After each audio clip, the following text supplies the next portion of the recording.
السلام عليكم ورحمة الله وبركاته. مرحبا بكم في فيديو جديد. اليوم جبت لكم واحد الموضوع اللي داير ضجة، موضوع كيأثر على الجيب ديال كل مغربي، سواء عنده الدار ولا باغي يشري ولا باغي يكري ولا غير كيتفرج ويقول واش هاد الاخبار عندها علاقة بالحياة ديالي. اليوم غادي نهضروا على تعويم الدرهم والتأثير ديالو على العقار السكني في المغرب. هاد الموضوع فيه السياسة، فيه الاقتصاد، فيه العقار، وفيه المستهلك، وفيه المستقبل كامل، واللي كيخلي هاد الحلقة تختلف على باقي الحلقات اننا غادي نهضروا بلغة بسيطة باش حتى اللي ما اقتصاد يفهمها. شد بلاصتك حيت غادي ندخلوا في عمق الموضوع ديال بصح. اول حاجه شنو هو تعويم الدرهم؟ باش نفهموا التعويم خاصنا نرجعوا للور شويه. الدرهم قبل كان مربوط، الدوله كتقول اليوم الدرهم يسوى هكذا غدا هكذا، ما كيتحركش بزاف. ولكن في العالم كامل الدول بدات تتجه باش تخلي العمله ديالها تتحرك شويه باش تكون مرنه وكتفاعل مع السوق. تعويم الدرهم في المغرب ماشي كامل، هو تعويم جزئي، يعني الدوله مازال كتنظم ولكن كتعطي الحريه اكثر للسوق يتحكم. فاش كتزاد الصادرات يعني الدرهم كيقوى، وفاش كتزاد الواردات يعني الدرهم كيضعف، وفاش كيدخل الاستثمار يعني الدرهم كيتنفس. بمعنى اخر الدرهم ولا كيتعامل مع الحياه اليوميه ديال الاقتصاد العالمي بحال شي مركب صغير في البحر الكبير، ما غاديش يغرق ولكن غادي يتحرك مع الموج. ثاني حاجه كيفاش كيحددوا الثمن الدرهم؟ ثمن الدرهم اليوم كيتحدد بشي عمليات ما كتوقفش. اولا العمله اللي داخل المغرب والسياحه والتحويلات الجاليه، الصادرات ديال الفوسفات، السيارات والفلاحه. ثانيا العمله اللي خارجه، شراء البترول، شراء القمح، الالات، تصنيع السيارات والمواد البناء. ثالثا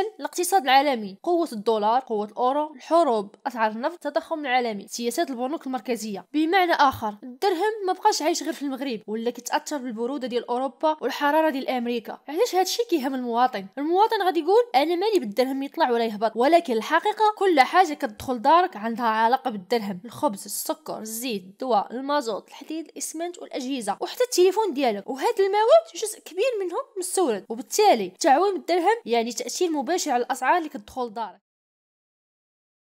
العلاقه بين التعويم والعقار، هنا غادي ندخلوا العمود الفقري ديال الفيديو. شنو العلاقه بين الدرهم والعقار؟ باش نفهموا هذه العلاقه خاصنا نعرفوا الحقيقه التاليه. اغلب المواد البناء في المغرب مرتبطه بالدولار والاورو، الحديد، النحاس، الالومنيوم، الخشب، الرخام، السيراميك، الاجهزه الكهربائيه، مواد اولي ديال الاسمنت، الالات اللي كتستعملها الشركات، والنقل اللي كيمشي بالمازوت، اللوحات الشمسيه، الزجاج، وحتى القطع الغيار. يعني الا ضعف الدرهم كيعطينا المواد البناء كتغلى، وبالتالي تكلفة المشاريع كترتفع والثمن الشقق كيطلع، والمواطن هو اللي كيخلص الفرق.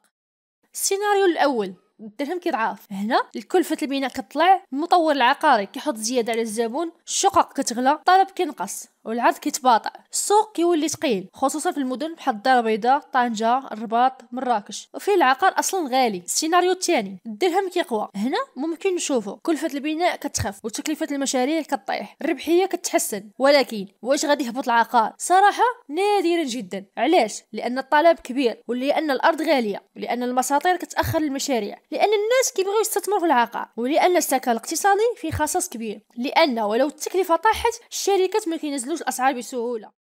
علاش العقار ما كيطيحش في المغرب؟ الناس كيسولوا بزاف علاش في المغرب الثمن ما كيطيحش حتى في الاوقات الازمه كيطلع. الجواب كيبان في هاد النقاط. اولا الطلب اكبر من العرض، ثانيا الهجره من البوادي للمدن، ثالثا التحضر المتسارع، رابعا قله الاراضي الصالحه للبناء داخل المدن، خامسا الضرائب، سادسا الغلاء الرخص والمساطر، سابعا العقار كيبقى الملاذ الامن للاستثمار، ثامنا الدوله كتستعمل السكن كرافعه اقتصاديه. العقار في المغرب بحال الشجره اللي عندها جذور عميقه، ما كتاثرش بسهوله بتعويم العمله.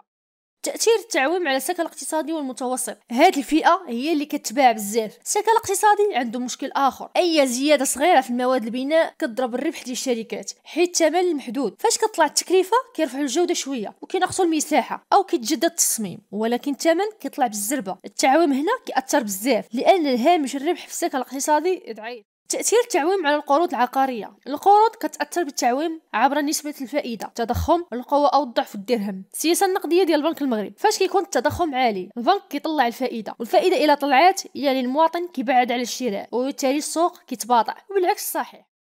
واش ممكن يشعل العقار بسبب التعويم؟ نعم ممكن. إلى ضعف الدرهم بشكل كبير والثمن الحديد والمواد طلع بزاف ممكن نشوفوا موجة زيادة جديدة، ولكن ماشي زيادة سريعة، زيادة تدريجية.